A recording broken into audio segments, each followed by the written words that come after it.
High বন্ধুরা, আমি শুভ্রা আবার ফিরে এসেছি শরৎচন্দ্র চট্টোপাধ্যায়ের গল্প নিয়ে। অনুপমার প্রেম, চতুর্থ পরিচ্ছেদ, বৈধব্য। তথাপি অনুপমা একটু কাঁদিল। স্বামী মরিলে বাঙালির মেয়েকে কাঁদিতে হয়, তাই কাঁদিল। তাহার স্ব ইচ্ছায় সাদা পরিয়া সমস্ত অলঙ্কার খুলিয়া ফেলিল। জননী কাঁদিতে কাঁদিতে বলিলেন, অনু, তোর এ বেশ আমি চোখে দেখিতে পারি না, অন্তত হাতে একজোড়া বালাও রাখ। তা হয় না, বিধবার অলঙ্কার পরতে নেই।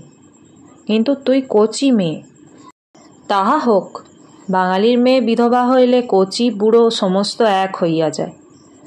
জননী আর কি বলবেন, শুধু কাঁদিতে লাগিলেন।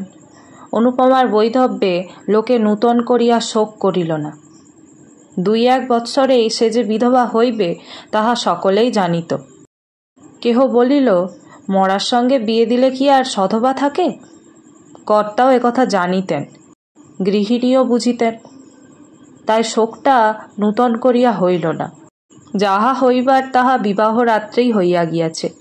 স্বামীকে ভালোবাসিত না, জানিল না, শুনিল না, তথাপি অনুপমা কঠোর বিধবা ব্রত পালন করিতে লাগিল। রাত্রে জলস্পর্শ করে না, দিনে একমুষ্টি সহস্তে সিদ্ধ করিয়া লয়। একাদশীর দিন নিরম্ব উপবাস করে। আজ পূর্ণিমা, কাল অমাবস্যা, পরশু শিবরাত্রি, এমনি করিয়া মাসের 15 দিন সে কিছু খায় না। কেহ কোনো কথা বলিলে বলে, আমার ইহকাল গিয়াছে, এখন পরকালের কাজ করিতে দাও। এত কিন্তু সহিবে কেন? উপবাসে অনিয়মে অনুপমা শুকাইয়া অর্ধেক হইয়া গেল। দেখিয়া দেখিয়া গৃহিণী ভাবিলেন এইবার সে মরিয়া যাইবে। কর্তাও ভাবিলেন তাহা বড় বিচিত্র নহে।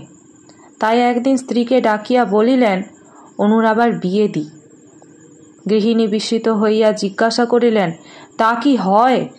ধর্ম যাবে যে। অনেক ভেবে দেখলুম, 2 বার বিবাহ দিলেই ধর্ম যায় না। বিবাহের সঙ্গে ধর্মের সঙ্গে এ বিষয়ের কোনো সম্বন্ধ নাই, বরং নিজের কন্যাকে এমন করে খুন করলেই ধর্মহানির সম্ভাবনা। তবে দাও। অনুপমা কিন্তু একথা শুনিয়া ঘাড় নাড়িয়া দৃঢ়স্বরে বলিল, তা হয় না। কর্তা তখন নিজে অনুকে ডাকিয়া বলিলেন, খুব হয় মা। তাহলে আমার ইহকাল পরকাল 2 কালই গেল। কিছুই যায় নাই, যাবে না, বরং না হলেই যাবার সম্ভাবনা। মনে করো তুমি যদি গুণবান পতি লাভ করো, তাহলে 2 কালেরই কাজ করতে পারবে। একা কি হয় না? না মা, হয় না। অন্তত বাঙালির ঘরের মেয়ের দ্বারা হয় না। ধর্মকর্মের কথা ছেড়ে দিয়ে সামান্য কোনো একটা কর্ম করতে হলেই তাদেরকে অন্যের সাহায্য গ্রহণ করতে হয়। স্বামী ভিন্ন তেমন সাহায্য আর কে করতে পারে বলো? আরও কি দোষে তোমার এত শাস্তি? অনুপমা আনত মুখে বলিল, আমার পূর্বজন্মের ফল। গোঁড়া হিন্দু জগবন্ধুবাবুর কর্ণে এ কথাটা খট করিয়া লাগিল। কিছুক্ষণ স্তব্ধ থাকিয়া বলিলেন, তাই যদি হয় তবুও তোমার একজন অভিভাবকের প্রয়োজন। আমাদের অবর্তমানে কে তোমাকে দেখবে? দাদা দেখবেন। ঈশ্বর না করুন, কিন্তু সে যদি না দেখে, সে তোমার মারপেটের ভাই নয়। বিশেষ আমি যতদূর জানি তার মনও ভালো নয়। অনুপমা মনে মনে বলিল, তখন বিষ খাবো। আরও একটা কথা আছে অনু, পিতা হলেও সে কথা আমার বলা উচিত। মানুষের মন সব সময়ে যে ঠিক একই রকমই থাকবে তা কেউ বলতে পারে না।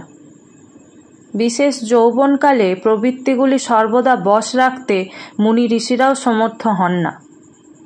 কিছুকাল নিস্তব্ধ থাকিয়া অনুপমা কহিল, জাত যাবে যে। না মা, জাত যাবে না। এখন আমার সময় হয়ে আসছে, চোখও ফুটছে। অনুপমা ঘাড় নাড়িল। মনে মনে বলিল, তখন জাত গেল, আর এখন যাবে না? যখন চক্ষুকর্ণ বন্ধ করে তোমরা আমাকে বলিদান দিলে, তখন একথা ভাবলে না কেন? আজ আমারও চক্ষু ফুটেছে, আমিও ভালোরূপ প্রতিশোধ দেব। কোনরূপে তাহাকে টলাইতে না পারিয়া জগবন্ধুবাবু বলিলেন, তবে মা তাই ভালো। তোমার ইচ্ছার বিরুদ্ধে আমি বিবাহ দিতে চাই না। তোমার খাবার পরবার ক্লেশ না হয় তা আমি করে যাব।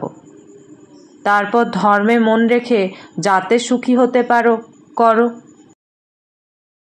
আজ এ পর্যন্তই। পরের পরিচ্ছেদ নিয়ে আবার চলে আসবো খুব তাড়াতাড়ি।